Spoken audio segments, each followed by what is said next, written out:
যদি শুধুমাত্র অফিসে হাজিরা দেওয়ার জন্য আসেন আর মাস শেষে বেতন নিয়ে যান তাহলে অফিসে আসার তো কোনো দরকার নাই। আপনারা রিজাইন নিয়ে ফেলেন। আপনারা রিজাইন নেন, সুইটেবল কাউকে আমরা হায়ার করে তারপর অফিসে কাজ করাবো। রফিক সাহেবকে 3 দিন আগে ফাইল জমা দিছি, উনি যদি জমা না দেয় আমরা কি করব?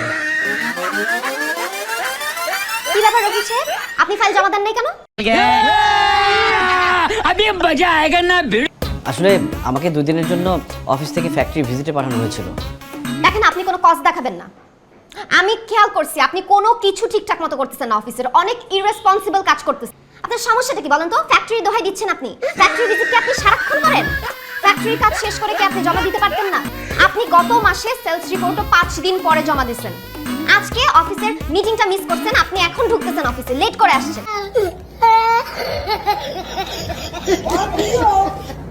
এইসব করলে অফিসে থাকার কোনো দরকার নেই। আপনারা যান। কি ব্যাপার, আপনি দাঁড়ায় আছেন কেন? সবার সামনে আমাকে এভাবে না বললেও পারতাম। আপনি ভুলে যাবেন না এটা অফিস, এখানে আমি আপনার বস, আর আপনি আমাকে অফিসের মধ্যে তুমি করতেছেন কেন? হ্যাঁ, আমি আপনার বস, সেটা ভুলে যাবেন না।